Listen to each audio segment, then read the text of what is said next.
Bonsoir, je vous retrouve donc pour la suite de notre soirée politique sur France 3 Pays de la Loire avec, vous venez de l'entendre, le deuxième débat consacré à la Sarthe, un département que vous connaissez bien. Serge Danilo, bonsoir. Bonsoir Virginie. Merci d'être avec nous. Vous allez être à mes côtés pour ce débat consacré donc à ce département. Vous êtes journaliste politique au sein du groupe Ouest France, au Maine Libre, le quotidien départemental de la Sarthe. Dans un instant, 5 candidats vont nous rejoindre en plateau, représentants de leur formation politique. Un débat, sachez-le, les temps forts notamment, débat que vous pourrez retrouver en scannant le QR code qui apparaît sur votre écran. Mais tout de suite, la Sarthe en images et en chiffres. On en apprend plus sur ce département grâce à Vincent Rénal et Sophie Boismin. Bienvenue dans le 7-2, situé à moins d'1 heure de Paris en TGV. Une situation idéale pour l'implantation d'une activité. D'ailleurs, la Sarthe, qui compte 565 963 habitants, abrite du beau monde. Les entreprises Renault, Valeo, Hutchinson pour l'automobile. Les fermiers Deloué et Bordeaux-Chenel en agroalimentaire. Hermès dans le domaine du luxe. Ou encore le siège de MMA côté tertiaire. Un territoire historiquement tourné vers l'industrie et l'agriculture avec une forte proportion d'ouvriers peu ou pas qualifiés et un taux de chômage à 7,8%, le plus haut de la région. Avec la crise sanitaire, le budget a pris un peu d'embonpoint. Le département dispose de 630 millions d'euros pour mener à bien sa politique, dont plus d'un tiers est affecté au social, avec 242 millions. La Sarthe compte aussi plus de 4000 km de routes départementales. Pour les moderniser, les entretenir, il est prévu une enveloppe de 40 millions d'euros. C'est presque autant que le budget dédié à la modernisation des collèges, 38 millions. Au pays des 24 heures du Mans, les coups droits décroisés du Manceau Joe Wilfried Tsonga étonnent toujours. Les revers de la gauche beaucoup moins. La droite est aux manettes depuis 1979. Un certain François Fillon y a aussi tenu le rôle de président de 92 à 98. Cette fois, la gauche, rassemblée sous la bannière unie, où manque tout de même le Parti socialiste, ambitionne d'obtenir la majorité. Pas sûr que cela inquiète le président d'hiver droite Dominique Leménaire, qui brigue un nouveau mandat et aime reprendre à son compte les mots de Talleyrand « Quand je me regarde, je m'inquiète. Quand je me compare, je me rassure ». Un département et 5 candidats en plateau avec nous, représentants de leur mouvance politique. Bonsoir Raymond de Malherbe. Merci d'être avec nous. Vous êtes candidat Rassemblement National en binôme avec Marie Genevray sur le canton de Montval-sur-Loire. Nous voyons ici les autres binômes qui seront face à vous le 20 juin prochain. Bonsoir Gilles Leproust. Bonsoir. Vous êtes membre du Parti communiste français. Vous vous présentez en binôme avec celle qui était déjà votre binôme lors des précédentes élections, Hélène Dubos. Vous avez conclu un contrat de majorité avec 8 organisations de gauche. Et nous venons de voir à l'écran les autres candidats qui se présentent sur le canton du Mans 7. Nicolas Clouet, bonsoir. Bonsoir. Vous êtes candidat, vous, La République En Marche, en binôme avec Céline Yvon sur le canton Le Mans 3, où vous êtes face à 3 autres binômes. Christophe Counil, bonsoir. Bonsoir. Vous êtes, vous, membre du Parti socialiste, conseiller départemental sortant. Vous vous présentez en binôme sur le canton Le Mans 6 avec Isabelle Kozik-Guillaume. Et on va voir les personnes qui sont face à vous. C'est le canton qui compte le plus de candidats présents avec l'Oué et le Lude, 6 binômes pour prendre ce canton Le Mans 6. Et puis, Dominique Leménaire, bonsoir. Bonsoir. Vous êtes vous le président sortant d'hiver droite, ex-Les Républicains, de ce département de la Sarthe. Vous vous présentez en binôme sur le canton de Saint-Calais avec Françoise Lelon.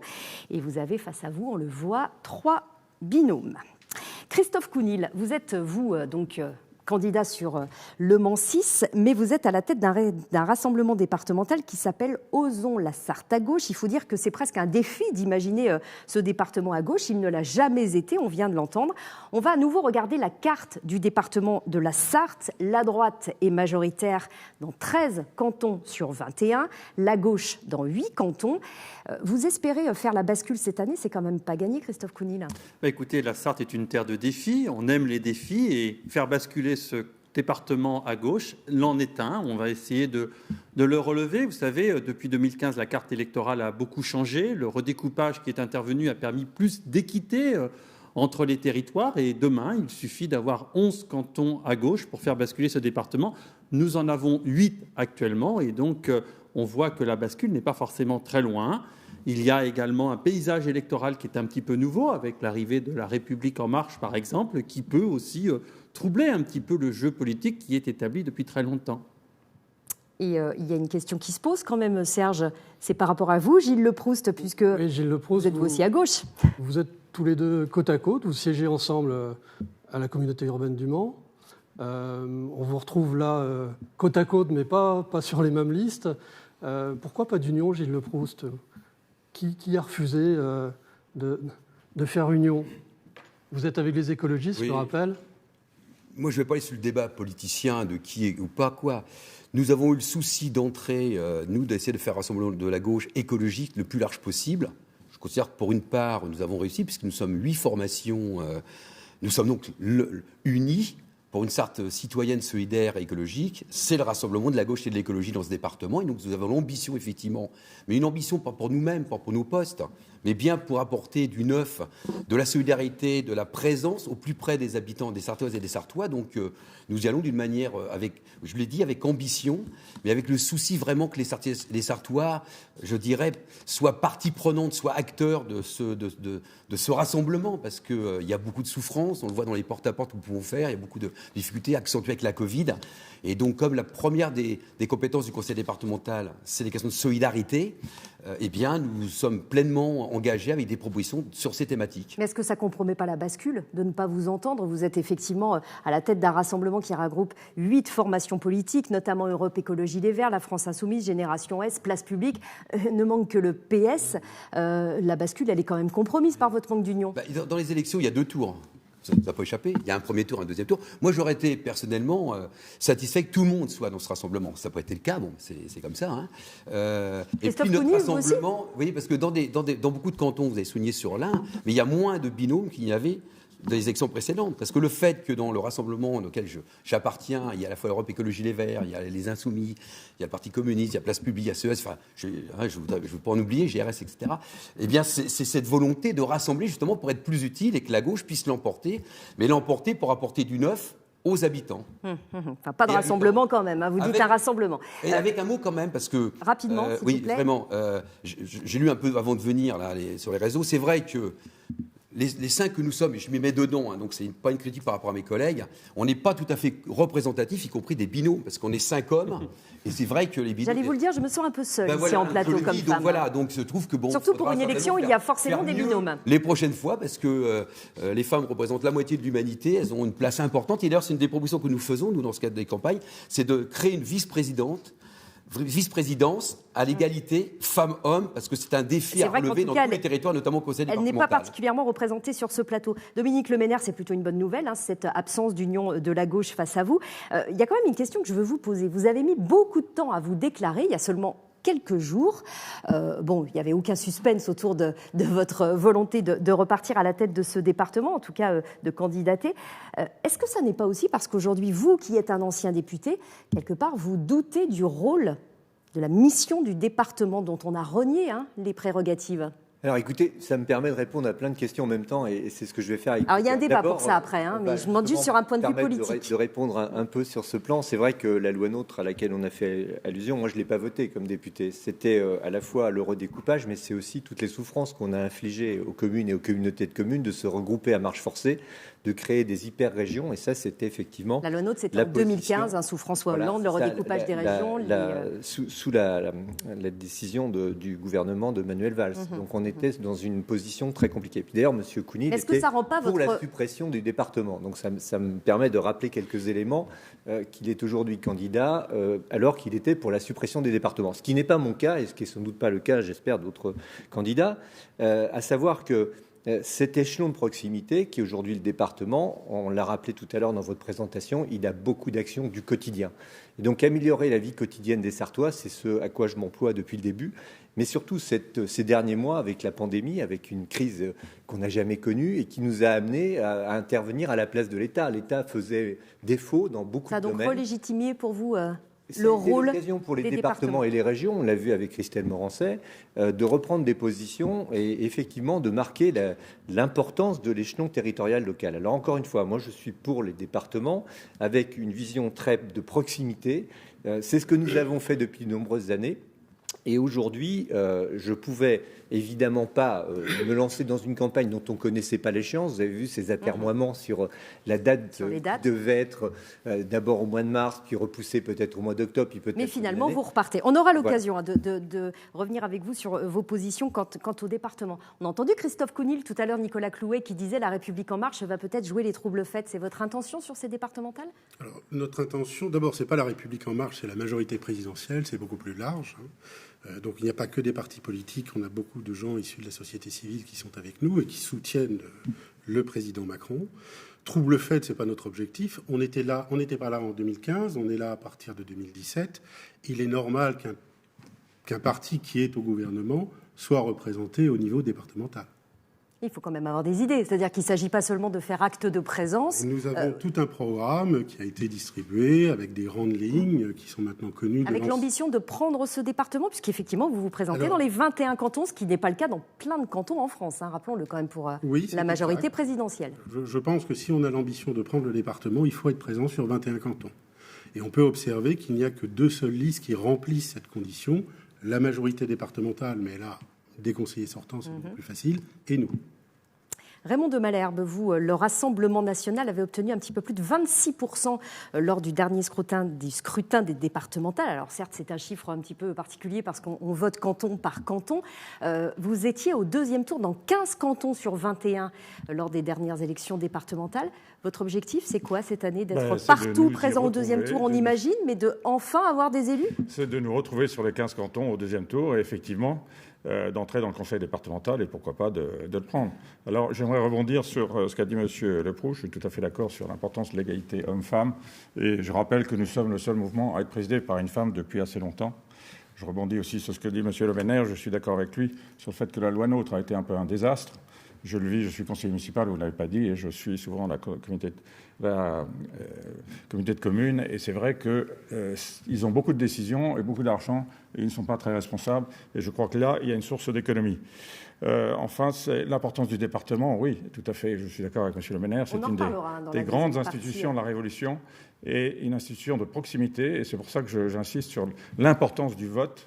Nous avons la chance dans ce pays, et moi j'ai vécu dans des pays qui étaient des dictatures, nous avons la chance de pouvoir voter, il faut le faire d'autant plus que le département apporte beaucoup de services dans le domaine social. On redoute effectivement pour ces élections une abstention record. Rappelons qu'elle était d'un peu plus de 50% dans la Sarthe en 2015. C'était un point de plus qu'au niveau national. On va à présent à chacun, Serge, vous poser les mêmes questions en vous demandant, s'il vous plaît, d'y répondre de façon assez rapide. Cette première question, c'est quelle sera votre priorité en 1 minute si vous êtes élu, Monsieur Clouet ? On va commencer avec vous. Moi, c'est la fin des déserts médicaux. C'est ma première grande priorité. Et pour cela, il y a plusieurs moyens d'action. Je regrette que la majorité départementale n'ait pas pris conscience suffisamment tôt de quelque chose dont on parlait déjà en 2014 quand j'ai fait ma campagne sénatoriale. Il y a beaucoup de moyens d'action. On a... Vous le reconnaîtrez, la majorité présidentielle a mis fin au numerus clausus, mais on a encore un délai avant que les étudiants sortent d'études de médecine. Il nous faut recruter des médecins salariés du conseil départemental qui pourront être itinérants, et il faut faire confiance à la téléconsultation médicale à distance. Donc ça, c'est votre priorité. Christophe Counil, votre priorité, si vous prenez la tête de ce département, priorité des priorités pour vous ? La priorité des priorités, c'est l'emploi. Moi, je suis élu d'un territoire dans lequel il y a beaucoup trop de chômage, et de chômage notamment de longue durée. Et notre première priorité, ça sera de faire en sorte de mobiliser l'ensemble des acteurs sarthois sur un dispositif expérimental aujourd'hui qui s'appelle le territoire zéro chômeur de longue durée. C'est quelque chose qui existe, qui fonctionne. Il va y avoir la possibilité d'expérimenter ce dispositif dans 50 nouveaux territoires. Il faut que la Sarthe y soit. Et ça sera la première action qu'on va mettre en place lorsqu'on s'installera à la majorité de ce département. On aura l'occasion d'y revenir. Gilles Leproust, la priorité des priorités, si vous êtes élu. Le conseil départemental doit jouer un rôle plus fortement qu'il le fait aujourd'hui comme bouclier social. Et la proposition, et ceux qui ont beaucoup souffert durant cette pandémie, qui dure d'ailleurs, c'est les jeunes. Et nous, on proposera de mettre en place, d'expérimenter le revenu de base pour les moins de 25 ans. Parce que c'est, pour en discuter avec les responsables associatifs des Restos du Cœur, du Secours populaire, du Secours catholique, ceux qui sont le plus venus dans cette période, c'est les jeunes, parce qu'ils n'ont aucun revenu. Et donc, ça, on ne peut pas accepter qu'une société accepte cette situation de dénuement pour les plus jeunes. C'est quoi, c'est un RSA jeune que vous voulez mettre en... Le RSA, c'est une compétence de l'État. Donc, c'est pour ça que j'ai dit expérimenter un revenu de base pour les moins de 25 ans, mais y compris se joindre à d'autres départements qui ont mis cette proposition également à l'ordre du jour pour que l'État, effectivement, prenne cette mesure. Il y a même un projet de loi à l'Assemblée nationale qui est en discussion. On imagine, Raymond de Malherbe, que ça ne fait pas partie de vos priorités, le RSA jeune ou l'expérimentation dont vous parlez. Quelle est, vous, la priorité dans votre action si vous deviez arriver à la tête de ce département de la Sarthe ? La priorité, c'était certainement la santé, la jeunesse et l'emploi. Je remarque depuis 40 ans que la majorité départementale est là. Dans ces secteurs-là, le département a décliné vers une position de médiocrité. C'est bien dommage. Je le rappelais, au niveau du chômage, c'est le pire département de la région. Pour moi, la priorité, écoutez, sur la base de ce que j'ai vu, c'est l'aide à l'enfance, l'aide à l'éducation, au collège. Moi, je me souviens de ma jeunesse enfant à l'école de Marsan, avec des professeurs qui étaient d'ailleurs de gauche, mais ce qu'on appelait les hussards de la République, qui enseignaient, qui avaient le souci de l'instruction civique. Enfin, ça, c'est pas tellement le rôle du déplacement. Je pense que de toute façon, si, c'est le rôle, les collèges, la sécurité. Je remarque que les résultats au bac ne sont pas bons dans la Sarthe et il faut prendre les choses. Alors, il y a des choses qui sont de la compétence, il y a des choses qui ne sont pas de la compétence. Il ne faut pas en rester forcément sa compétence. Mais, sauf que la loi NOTRe a un peu limité les possibilités du département d'aller au-delà de ses compétences. Le département peut intervenir dans le domaine des MAM, par exemple, peut intervenir dans le domaine des crèches. Maternelles. Voilà, il en manque beaucoup. Là, vous n'êtes plus dans une seule priorité, mais dans tout votre programme. Donc, on y reviendra, Monsieur de Malherbe. Vous aurez la parole au fur et à mesure de ce débat. Voilà. Mais là, je vous demandais votre priorité. Dominique Leménaire, vous, la particularité, c'est que vous êtes à la tête de ce département. Quelle est votre priorité si vous y êtes réélu ? Alors d'abord, c'est de poursuivre une action qui était une action structurée, gestionnaire, à la fois parce qu'on a su dégager des marges d'investissement et ça veut dire de faire en sorte qu'on garde une part d'investissement élevée dans le territoire. C'est à la fois des équipements utiles, mais aussi de l'emploi, de l'activité pour les entreprises. Et quand on compare avec un certain nombre d'autres collectivités, on voit que c'est un élément déterminant, notamment pour la formation et pour l'emploi. Donc de ce point de vue, sur l'emploi, c'est évidemment la condition qu'on a d'exercer ces investissements, et c'est ce qu'on va continuer à faire. Mais il y a 10 enjeux stratégiques qu'on a retenus. Alors vous imaginez bien que je ne vais pas les détailler. Non, s'il vous plaît. Mais ils sont sur Ensemble pour la Sarthe, blogspot.com. Oui. Juste donc, une priorité. Vous allez l'étudier parce que l'intérêt, c'est que l'ensemble des politiques du département, pour peu qu'on respecte ses compétences, notamment en matière de santé, c'est une politique qui relève de l'État. Et trop souvent, nos collectivités sont appelées en remplacement des défauts de l'État. J'ai parlé tout à l'heure de la pandémie. Le problème de la pandémie, ça a été que l'État n'a pas su faire face à cette situation. Vous ne m'avez pas donné votre priorité, là. Vous me donnez votre point de vue. Ce que je veux dire, les priorités, ça fait partie de ce qu'on réalise déjà aujourd'hui en matière de santé, d'attractivité, de jeunesse, et avoir une politique offensive dans ces domaines et sur l'innovation. Donc, en gros, vous poursuivez sur la même voie et sur les mêmes politiques. Sur le même sujet, avec quand même une priorité qui est effectivement d'essayer de pallier les manques en matière de santé, mais quand j'entends recruter... On va y revenir dans un instant. On va voir que vous avez des sujets qui propositions différentes. Parce que, Serge, le problème dans tout ça, c'est que le budget du département, il est de toute façon contraint aussi. Oui, il y a une majorité de dépenses contraintes auxquelles chaque département doit faire face. Alors, les marges de manœuvre, elles sont assez réduites. Comment faire pour augmenter le budget social ? Sur quelle marge de manœuvre pouvez-vous organiser une stratégie sur plusieurs années ? Quelles sont les marges de manœuvre, par exemple, de baisse de budget ? Où est-ce que vous iriez les chercher, ces baisses, Christophe Counil ? Je crois que la première chose à faire, c'est déjà de demander à l'État ce qu'il doit au département. Depuis 2004, l'État a beaucoup décentralisé, confié des compétences au département en lui enlevant son autonomie fiscale. Depuis des années. Donc déjà, si les départements sont capables un peu de s'unir et de dire à l'État, ça suffit, on essaie de redonner des marges de manœuvre financières au département, cela peut le faire. Et puis, il y a des évolutions. Il y a par exemple la loi 4D qui est actuellement en cours de discussion à l'Assemblée, prévoit par exemple une éventuelle possibilité d'être candidat à une renationalisation du RSA. Si demain, le département n'a plus cette compétence à gérer directement, c'est aussi des marges financières que l'on serait en capacité de dégager. Et puis ensuite, il faut avoir un regard sur toutes les politiques, regarder ce qui est efficient, ce qui ne l'est pas, arrêter peut-être certaines politiques et en mettre d'autres en œuvre. Mais lesquelles ? Ce qu'on vous demande précisément, c'est où est-ce qu'on peut trouver de l'argent en fait pour financer ces politiques, notamment sociales ? Où est-ce qu'on peut faire des économies, selon vous ? Je pense qu'on peut faire un certain nombre d'économies déjà sur tout ce qui est en matière d'investissement, sur un certain nombre d'investissements qui ne sont pas forcément toujours les meilleurs. Je veux dire, le budget route, par exemple, du département, qui est un budget très important, qui est nécessaire, peut-être qu'on pourrait le diminuer un petit peu pour faire un peu plus, par exemple, dans les collèges. Voilà, par exemple, en matière d'investissement. Ensuite, sur tout ce qui est le fonctionnement, c'est ligne par ligne qu'il faut regarder véritablement ce qu'est le budget. Donc, il y a différents postes où on peut économiser. Parce que quand on disait, en fait, que le budget du département, il était contraint, c'est notamment lié au RSA. On a vu que les dépenses sociales, c'est 240 millions sur 630 millions de budget. Et quand on regarde précisément le RSA, eh bien, on constate qu'il y a de plus en plus d'allocataires.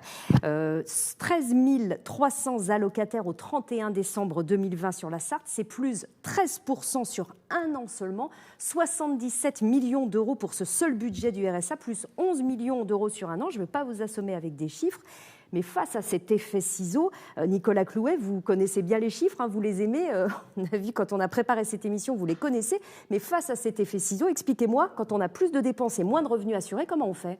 D'abord, je voudrais quand même rappeler que le déséquilibre de l'attribution de toutes les ressources du RSA a commencé sous le gouvernement de gauche. C'est-à-dire qu'on a donné la compétence au département et c'est sous le Premier ministre Manuel Valls qu'on n'avait pas forcément les ressources adéquates. Donc ça, je crois qu'il faut le rappeler. La deuxième chose, c'est qu'aujourd'hui, de toute façon, les ressources du RSA, ça vient de la contribution sociale généralisée, ça passe par la Caisse nationale de solidarité et d'autonomie et c'est ensuite versé au département. Qui n'ont pas le choix, qui doivent de toute façon verser cette somme, cette allocation aux allocataires. Les ressources sont versées et de moins en moins de déficits sont observés sur ce sujet, contrairement à ce qui existait sous le gouvernement. Alors, est-ce que c'est là qu'il faut faire des économies ? Ma question précise, c'est est-ce que c'est là qu'il faut faire des économies selon vous ou ailleurs ? Je rejoins Christophe Counil sur un point. On peut pas dire sur une ligne qu'il faut faire des économies. Il faut procéder à un audit financier d'organisation complet. Donc, pour l'instant, vous ne pouvez pas répondre à ma question, vous ne savez pas. Pour l'instant, il faudra que vous vous penchiez sur les chiffres. Je pense qu'il faut absolument, ligne par ligne, déterminer ce qu'il est possible de faire. Mais ce que je trouve un peu dommage, s'il vous plaît, on va passer un peu dommage dans votre question, c'est que vous oubliez la dynamique des recettes. Quand vous regardez, par exemple, le budget 2020 et le budget 2021, vous avez 7 millions de recettes supplémentaires. Donc il faut trouver là la dynamique des recettes. Il y a aussi une chose qui a fortement changé. Ils sont liés aux taxes foncières, notamment. Alors, il n'y a plus la taxe foncière. Il y a la taxe sur la valeur ajoutée. Et on va être en plein essor économique et on va avoir une dynamique. Sauf que les départements n'ont pas la main sur cette TVA reversée par l'État. En fait, il est reversé depuis la disparition de la taxe foncière. L'État a prévu une surprime sur la TVA. On ne va pas parler que de chiffres. Très rapidement, Raymond de Malherbe, une économie pour vous ? Écoutez, d'abord, moi je suis d'accord avec M. Counil qu'il faut demander à l'État de contribuer. Avec la crise, il y a une inégalité sociale qui s'installe et qui même augmente. Et ça, c'est inacceptable. On a vu, et je pense qu'il y a des ressources à chercher, simplement il faut savoir où les chercher. Mais où ? Aller chercher dans les multinationales. Voter une taxe à 15%, c'est ridicule. Il faut une taxe à 21%, 25%. 15%, c'est les paradis fiscaux de Singapour et de Hong Kong. Ça, c'est pas une prérogative non plus du département, monsieur de Malherbe. Non, mais c'est les prérogatives de l'État d'aller chercher de l'argent. La Sarthe va avoir un peu de mal, j'imagine. D'aller chercher de l'argent aussi dans les patrimoines les plus élevés. Et je pense qu'il faut regarder un impôt mondial sur les grosses fortunes, pas simplement taxé sur les multinationales. Bon, ça, c'est tout partira de la Sarthe. Ensuite, merci. On va passer. J'aimerais juste qu'on puisse passer aux compétences. Je pense qu'après 40 ans de gestion, il y a peut-être des mauvaises habitudes. Je suis sûr qu'on trouvera, comme dit mon voisin, en passant ligne par ligne, des économies à faire. Soit sur les marchés publics, soit sur les dépenses. Sinon, il faudra taper peut-être dans, effectivement, un peu la voirie, repousser certaines dépenses liées au patrimoine. Merci. Juste, Dominique Leménaire, vous, ces chiffres, forcément, vous les connaissez, puisque vous le présidez, ce département. Est-ce que pour vous, il y a vraiment un poste, et je vous demanderai de répondre rapidement, sur lequel, eh bien, on peut rogner ? Il va falloir je vais vous dire, rogner. La situation financière du département est bonne. Elle est bonne parce qu'on a fait tous les efforts qu'évoquent mes candidats présents ce soir. C'est ce que nous avons fait. On a une masse salariale qui n'a pas augmenté, les dépenses de fonctionnement qui n'ont pas augmenté, on a dégagé l'autofinancement, on a diminué l'endettement. Donc je veux bien qu'on dise qu'on va faire mieux. Vous avez une moyenne d'endettement par habitant qui est inférieure effectivement aux autres départements de même par taille. Rapport à une 417 situation € par habitant. où on a connu une baisse des dotations de l'État. Par rapport à une situation où on a eu moins 291 millions d'euros de moins. Donc il faut économiser. Non, mais nous avons fait ce travail. Et aujourd'hui, les marges de manœuvre qu'on a dégagées nous permettent justement de faire des propositions. Et ce que je veux dire simplement, c'est pas la taxe foncière effectivement qui nous permet de dégager des marges de manœuvre, mais c'est notamment les droits de mutation à titre onéreux, qui sont aujourd'hui des moyens qui arrivent parce qu'il y a des nouveaux arrivés dans le département, parce qu'il y a des ventes immobilières. Et aujourd'hui, on a une dynamique qui est une dynamique vertueuse. Ça a été une divine surprise quelque part. Je n'ai pas eu l'occasion de répondre et vous avez abordé ce sujet sur le RSA. La première raison de l'augmentation du RSA, ça a été d'abord la fin d'un certain nombre de modalités d'allocation de chômage, de fin de droit. On n'en parle pas, mais on a précipité des gens plus rapidement dans le RSA avec une allocation de chômage qui s'est arrêtée plus tôt. Donc on a récupéré effectivement des gens au RSA. Et le deuxième élément, c'est qu'on a eu une inscription automatique qui a été confiée aux caisses d'allocation familiale, c'est-à-dire qu'il suffit de s'inscrire sur Internet pour pouvoir bénéficier du RSA. Alors qu'auparavant, on exerçait un contrôle direct. Il y a eu un effet crise aussi, on imagine Alors, quand même. L'effet crise, il est très modéré de ce point de vue. Et ce que je veux dire, c'est que moi, je suis plutôt favorable à conserver la gestion du RSA parce que sur les 80 millions qu'on consacre au RSA, il y a 10 millions qui sont vers l'insertion. Et d'ailleurs, on a été retenu comme lauréat du programme d'insertion, ce qui me permet de répondre sur la question de l'emploi. Nous, on ne se contente pas de verser des allocations. On veut que les gens retournent vers l'emploi. C'est les raisons pour lesquelles on a mis en place aussi des dispositifs qui permettent de cumuler le RSA dans le domaine social, les maisons de retraite, dans l'agriculture, pendant 4 mois, et on retrouve un emploi. Parce que l'objectif, ce n'est pas de verser un RSA à vie. L'objectif, c'est de faire retourner les gens dans un métier. Et il faut dire que dans la Sarthe, il y a un nombre d'offres d'emploi, 500 personnes recherchées dans le domaine de l'accompagnement à domicile. 500 personnes dans le département. La formation ne fait pas partie des compétences du département. Mais on peut orienter avec l'URSA des personnes qui sont dans ce dispositif. Avec le conseil régional, dont c'est une des compétences. On va s'intéresser plus spécifiquement à présent à des thèmes que vous avez évoqués les uns après les autres. Et on va commencer, Serge, par la santé. Par la santé, alors là, oui, ce n'est pas une compétence non plus des départements, mais tout le monde en parle, parce qu'on est dans un département où il manque cruellement de médecins généralistes et de spécialistes. Alors, on parle d'équipes mobiles, de médecins salariés. Christophe Counil, vers quelle solution vous préconisez pour endiguer cette baisse de médecins qu'on constate quand même tous les ans depuis un certain nombre d'années? La première chose qui est à faire et qui n'a pas été faite, c'est d'obtenir que toute la Sarthe soit classée aujourd'hui comme une zone déficitaire pour éviter d'avoir une concurrence entre les territoires qui sont amenés à se piquer parfois des médecins. Et ça, il faut y mettre fin assez rapidement. Nous sommes la lanterne rouge, encore une fois, des Pays de la Loire sur cette question et il faut aller voir l'État pour l'obtenir. La deuxième chose, c'est la formation. Il faut développer de la formation des médecins en Sarthe. C'est par exemple le centre de santé dentaire au centre hospitalier du Mans. C'est une 2e année de médecine parce que c'est accompagner aussi et faire venir des internes dans les cabinets généralistes. Parce que si on fait venir les jeunes en Sarthe, eh bien aussi ils vont y prendre goût parce que c'est un beau département et peut-être s'y installer et avoir bien sûr la politique qui va avec, d'adaptation. Mais aujourd'hui, cette politique, elle est inégalitaire. Par exemple, moi, sur le canton qui est le mien, il y a un jeune médecin qui veut s'installer aujourd'hui. Si elle s'installe au Mans, elle touche 7 500 €. Si elle va s'installer juste à côté, à Rue Audin, elle touche 50 000 €.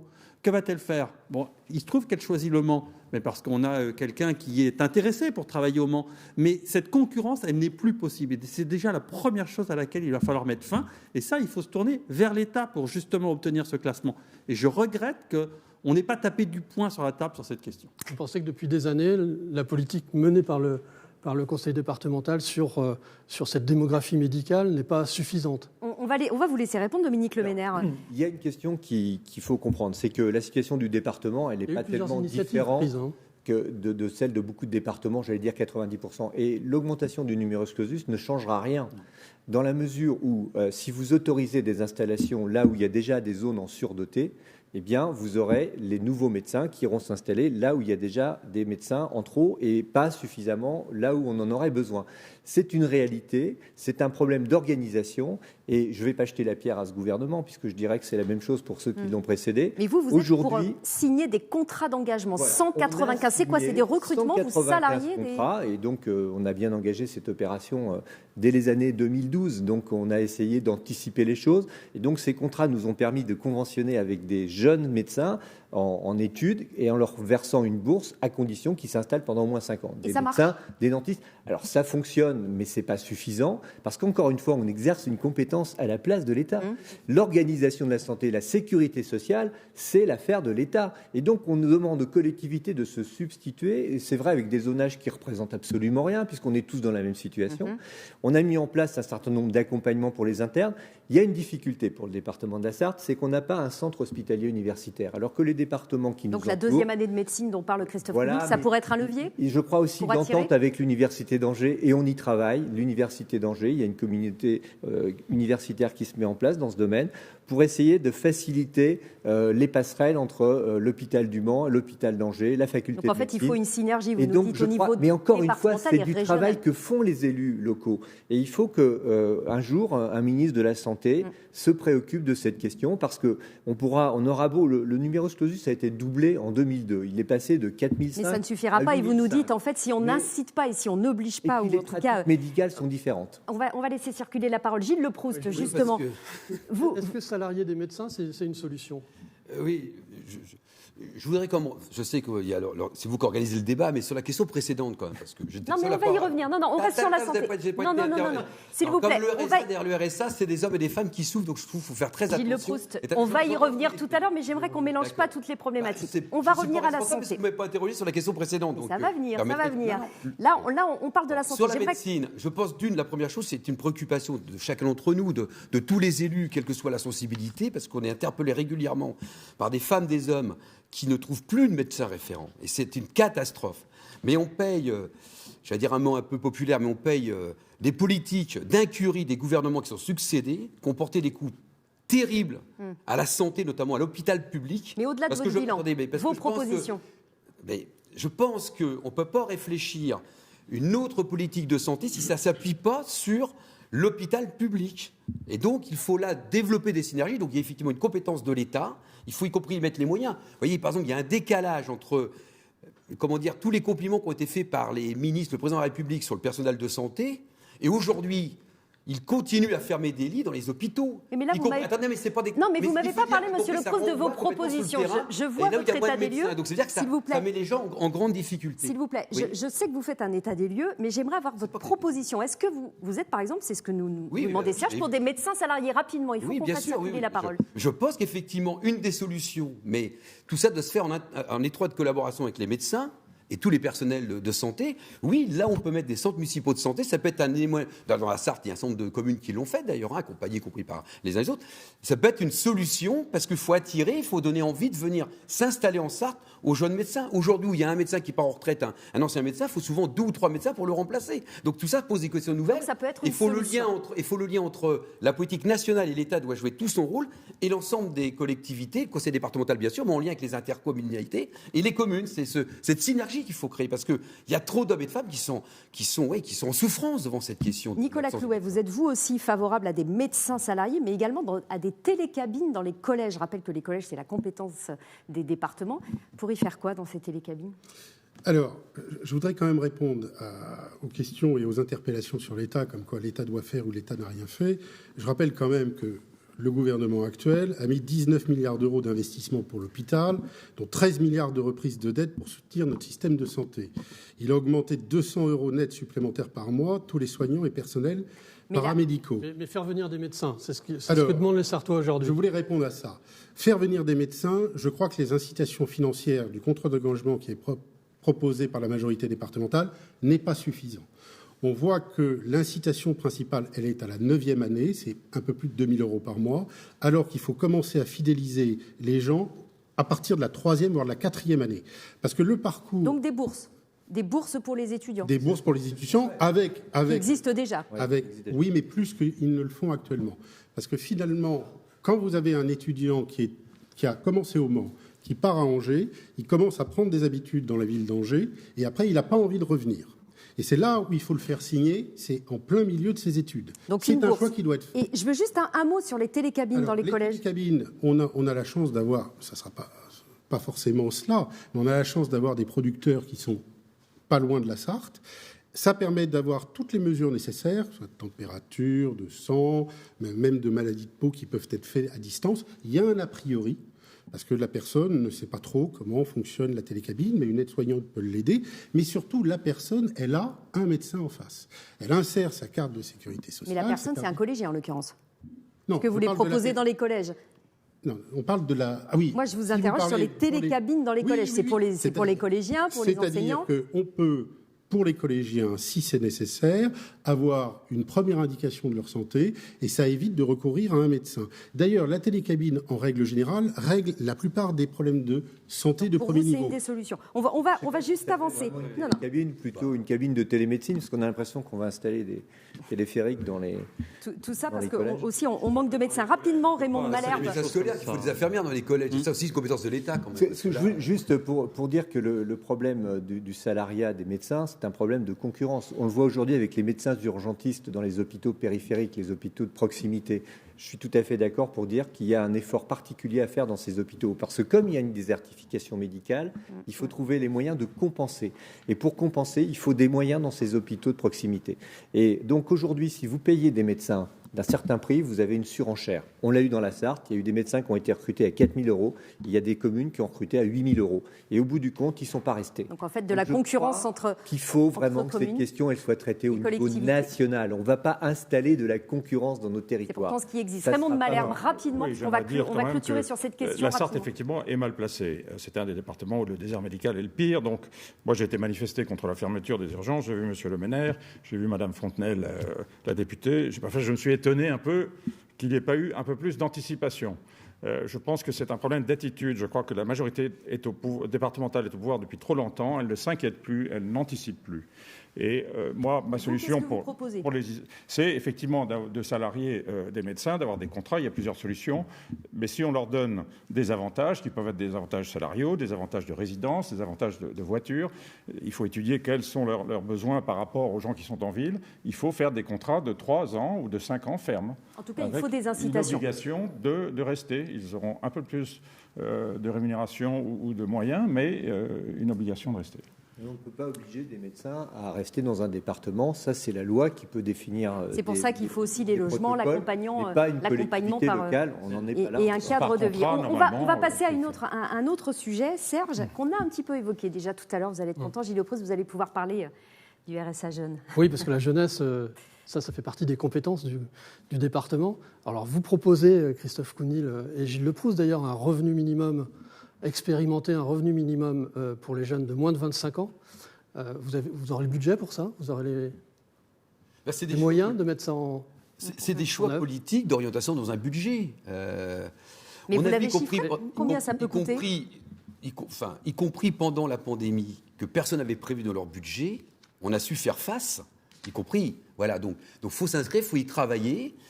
Il faut y compris continuer parallèlement, c'était la question, y compris où vous allez trouver l'argent. Mais je pense qu'il ne faut pas lâcher, je partage ce qu'ont dit les candidats, là, de la question de la dette de l'État, parce que c'est vraiment un moyen, des moyens financiers qui seraient utiles pour relever ce défi. Parce que la jeunesse a beaucoup souffert pendant cette pandémie. Elle souffrait avant d'ailleurs. Et y compris sur la question de l'insertion. Bien sûr qu'un jeune, son rêve, c'est pas d'avoir un revenu comme ça ou d'avoir le RSA. Il veut un boulot, il veut une formation. Et donc toute la question qui nous est posée, en mobilisant toutes les parties, toutes les forces, parce que c'est pas que le département, pas que la commune, mais vous voyez, c'est pas que la région, parce que la domaine de la formation, c'est la région. Donc mais vous dites que le département peut expérimenter. Bien, le département peut expérimenter. Peut être pilote pour expérimenter. Ce qui est intéressant dans cette démarche, c'est qu'il n'y a pas que dans ce département que certains font la proposition d'expérimenter. Vous regardez les programmes des différents départements, c'est une volonté large, y compris avec un projet de loi à l'Assemblée nationale. Donc vous voyez, je pense, y compris la vie le montre, c'est que, de toute façon, pour toute mesure, il faut allier à la fois des propositions concrètes dans le département, sur les des choix politiques, vous le dites. Mais dans le même temps, travailler au plan national pour y compris faire converger les choses. Et je précise, puisqu'on crédibiliser. On va avancer dans le débat, je précise que c'est aussi une de vos propositions, vous le disiez Serge, un contrat, Christophe Counil, un contrat d'accompagnement à l'autonomie pour les 18-25 ans. On parlait justement de ces personnes qui peuvent avoir un rapport financier parce qu'ils bénéficient de certaines aides du département. On va les écouter justement, ces citoyens. On les a interrogés dans la rue, notamment au Mans, pour savoir ce qu'ils espèrent, ce qu'ils attendent de l'action départementale. J'aimerais bien plus de verdure dans la Sarthe, plus d'emplois. Mais l'emploi, je ne sais pas si on est bon, je pense qu'on est pas mal. Qu'est-ce que vous aimeriez pour votre département ? Peut-être un peu plus de transport au niveau entre Le Mans et les petites communes, parce que les lignes de bus, c'est sympa, mais je pense qu'il y a beaucoup de personnes qui sont un peu limitées au niveau des déplacements. Un département plus vert qui soit tourné vers l'écologie, la protection de l'environnement et de la nature. Je vois que la culture, elle prend de moins en moins de place et qu'il y a de moins en moins d'événementiel au niveau de tout ce qui est culturel et diversité. Je pense que la culture, ça peut être quelque chose à revoir. Moi, j'habite en pleine campagne et j'ai tout ce qu'il me faut et j'ai besoin de rien de particulier. Comme beaucoup de choses, il faudrait peut-être aider plus les personnes âgées. Voir ce qu'elles ont besoin, quelles sont les possibilités. Plus d'aide pour les étudiants, je pense. Enfin, pas forcément financier, mais plus de soutien. Il y a besoin de changement en général. Au niveau politique, de toute façon, il faut que ça change. Sinon ? Je crois qu'on est parti dans le mur un peu. Eh bien, on entend de la désillusion par rapport à la politique et pas seulement départementale. Beaucoup d'attentes aussi de ces citoyens sur des sujets très variés, avec parfois des avis pas très justes, parce qu'il faut quand même rappeler par rapport à ce monsieur qui disait « je voudrais plus de verdure » que la Sarthe, c'est le département le plus boisé quand même des Pays de la Loire. En tout cas, tous ces sujets, on va à présent les aborder à travers des questions assez précises et je vais vous demander d'y répondre par un pour ou contre. Et la première question, Serge, elle concerne un sujet qui va vous faire parler, j'en suis sûre. Oui, parce que je crois que ça a été un des débats qui ont marqué cette mandature. Le président Dominique Le Meneur disait à une époque d'ailleurs qu'il avait reçu un nombre incalculable de courriers sur cette question. Et cette question, c'est quand même pour ou contre les éoliennes. C'est les éoliennes. Christophe Counil. Alors, Dominique Le Meneur propose un moratoire sur les éoliennes. La Sarthe a été longtemps... j'allais dire à la traîne sur ce débat des éoliennes, mais aujourd'hui, il y a des projets qui poussent un peu partout dans le département et autant d'associations et de collectifs qui s'opposent à l'installation de ces projets éoliens. Écoutez, moi je suis contre les centrales nucléaires et donc à partir de ce moment-là, il faut trouver d'autres sources d'énergie et il faut les développer. L'éolien en fait partie, mais il ne peut pas se développer non plus d'une façon anarchique comme c'est un peu le cas dans la Sarthe. Donc il faut revoir le schéma départemental de l'éolien et aller aussi vers une concertation beaucoup plus forte avec les habitants, là où on peut l'implanter et là où on ne peut pas l'implanter.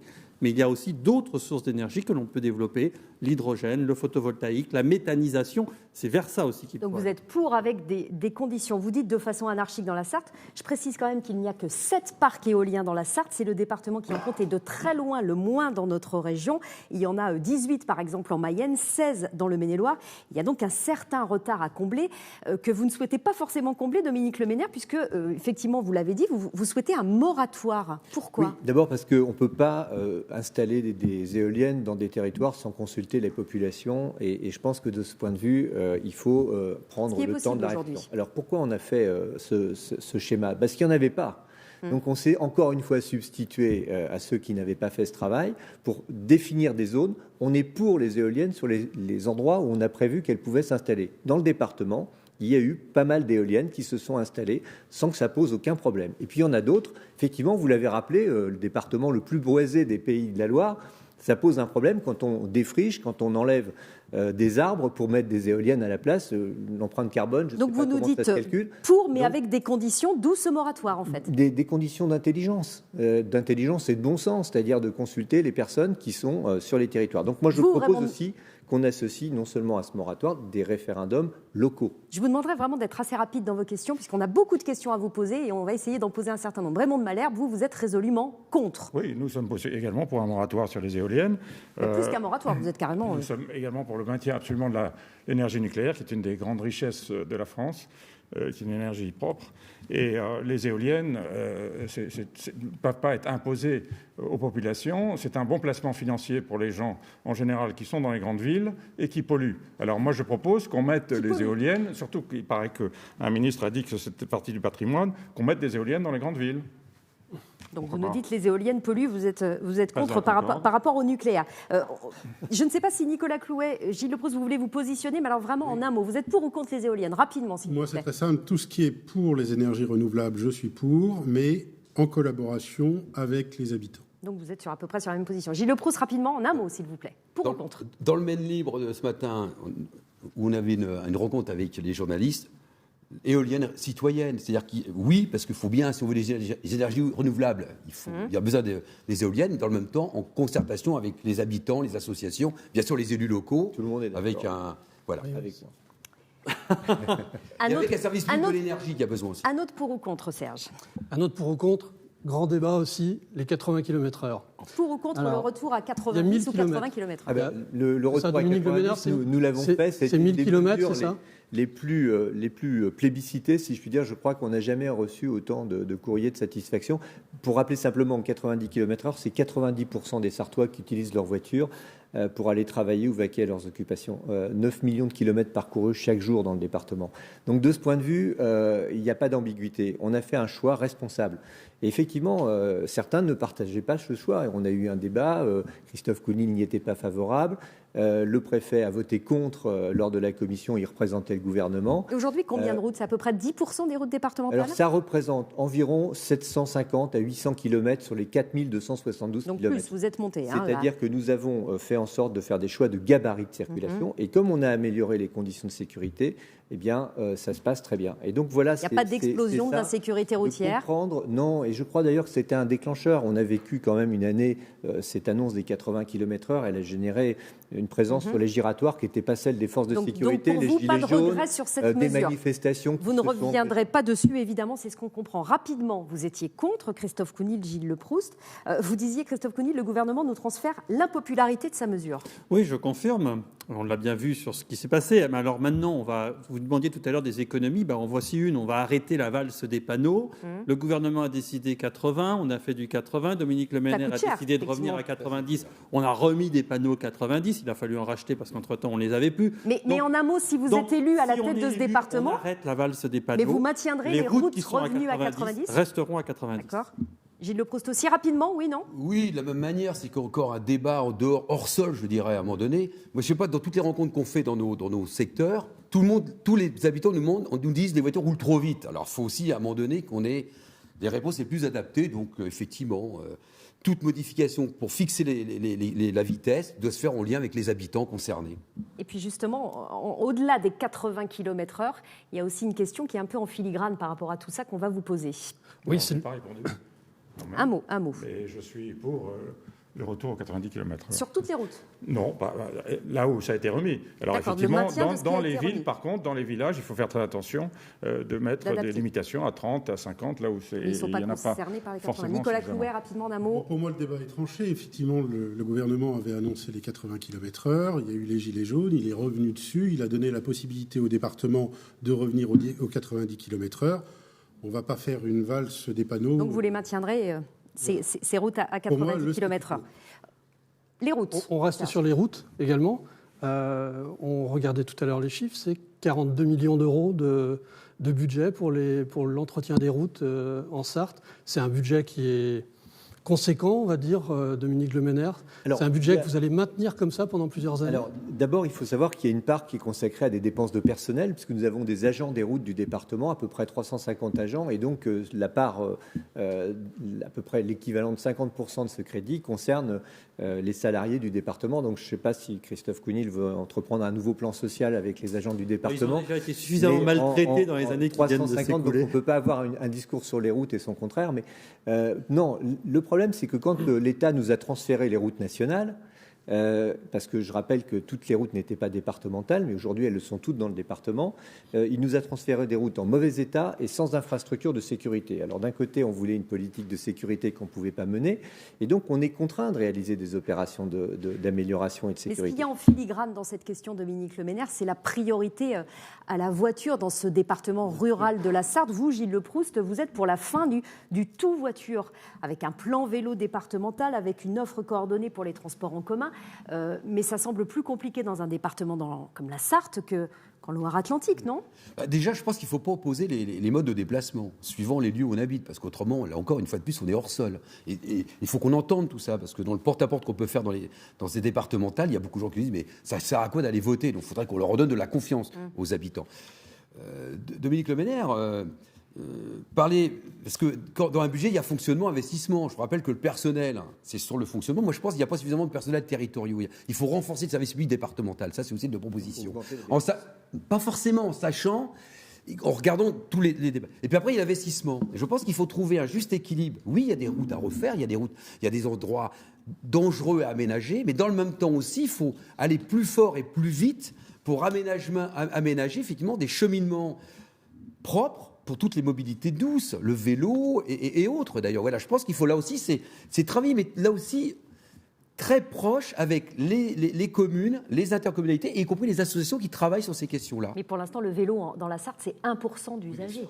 On a de l'ambition, je pense, et on voit d'ailleurs aujourd'hui avec la pandémie, plus en milieu urbain, il y a beaucoup plus de gens qui se déplacent en vélo. Parce que c'est plus facile. Dans le périurbain, dans le canton, par exemple, il y a Fèvre, Couillé, il y a des gens qui vont travailler au Mans en vélo électrique notamment. Je pense qu'elle peut être aussi posée dans des déplacements plus courts, et les gens le feront d'autant plus qu'ils se sentiront en sécurité, ce qui n'est pas toujours le cas aujourd'hui. Nicolas Clouet, je rejoins une fois. Est-ce qu'il faut maintenir un niveau d'investissement encore élevé sur les routes en Sarthe ? Je pense qu'on peut maintenir cet investissement. Je crois qu'il faut penser systématiquement, à chaque fois qu'une construction routière est faite, de prévoir la mobilité douce avec. Je crois que ça doit être systématique. Et ça n'est pas fait, ou ça n'est pas suffisamment fait, puisque en termes de pistes cyclables, nous sommes la lanterne rouge, pour reprendre l'expression de Christophe Counil, de l'ensemble des Pays de la Loire. Est-ce que je peux dire un mot très rapidement, parce que 50% d'aide pour les communes ou les intercommunalités qui réalisent des pistes cyclables, c'est déjà en place. Donc le département n'a pas vocation à se substituer aux communes ou aux communautés de communes. Nous, on apporte une aide à la réalisation. C'est ce qu'on vient de faire à La Flèche, notamment, sur des voies vertes, sur des pistes cyclables. Je dis bien des pistes parce qu'il y a une question de sécurité. Nous ne voulons pas faire des bandes cyclables. C'est-à-dire qu'on veut que le cycliste soit séparé de la chaussée parce qu'il y a des questions de sécurité. Et donc, les propositions que nous retenons, ce sont celles qui intègrent des pistes cyclables ou des voies vertes. On a lancé 150 km qui sont en cours de réalisation. Il n'y a pas les mêmes problématiques en race campagne ou quand vous avez un habitat diffus et des problématiques qui sont des problématiques urbaines, je le comprends, mais ce n'est pas la même chose. En tout cas, vous nous dites qu'il faut aussi s'y intéresser, notamment à ce plan vélo. Une dernière question, il nous reste un tout petit peu plus de 2 minutes, même pas. Est-ce que la Sarthe, pour vous, c'est un département oublié de la région ? Elle est en périphérie, c'est un discours qu'on entend très souvent quand on va dans ce département. Est-ce que c'est justifié ou non, sachant que vous, Dominique Le Menner, vous êtes de la même majorité que la présidente sortante, Christelle Morançais. Est-ce que vous considérez que vous êtes maltraité en Pays de la Loire ? Rapidement. Alors, bien évidemment non. Et si je prends que l'exemple des routes, sur les 40 millions d'investissements réalisés pendant les 5 années, il y a eu 50% de financement de la région. Donc c'est faux. Je rappelle que Christelle Morançais est sartoise. Auparavant, avec M. Oxiette, il n'y avait aucun crédit pour les routes, parce que la politique qui avait été choisie à l'époque, c'était son choix, c'était le choix de sa majorité, c'était le ferroviaire. Et entre parenthèses, le ferroviaire a pris tellement de retard qu'on a fait, en plus des routes, on a fait du ferroviaire, notamment avec la ligne Alençon-Le Mans-Tours, qui bénéficie pour une fois des travaux de la région. Rapidement, Gilles Leproust, Christophe Counil, Nicolas Clouet, Raymond de Malherbe, parce que pour vous, la Sarthe, c'est un département qui est oublié, mal aimé dans la région. Rapidement, vraiment rapidement. Ouais, j'aurais pas oublié mal aimé. Qu'on puisse faire plus, ça c'est incontestable, mais là encore, il faut dynamique au plan départemental, qui interpelle plus la région pour un certain nombre de thématiques importantes. Mais de là à dire que c'est le mal aimé, vous nous dites effectivement de concrétiser des projets. Mais je ne dirais pas, parce que je pense qu'il faut être honnête en politique, que la région oublie la Sarthe. Moi, je suis maire d'une ville où il y a des financements importants du conseil régional. Donc voilà, donc là, vous voyez, moi je suis ville populaire en région. Merci. C'est malheureusement déjà la fin de ce débat que, je vous le rappelle, vous pouvez retrouver en scannant le QR code qui apparaît à l'instant sur votre écran. l'écran. Je vous rappelle quand même les dates des élections. Serge, ce sera le 20 et le 27 juin. Et le 27 juin prochain, allez voter. Mercredi, nous vous retrouverons à 21h05 en direct, cette fois pour un débat consacré aux élections régionales avec Christine Villoisin. Et lundi prochain, rendez-vous pour des débats sur 2 nouveaux départements, le Maine-et-Loire et la Sarthe. Je vous souhaite à toutes et à tous une excellente fin de soirée sur France 3. Merci.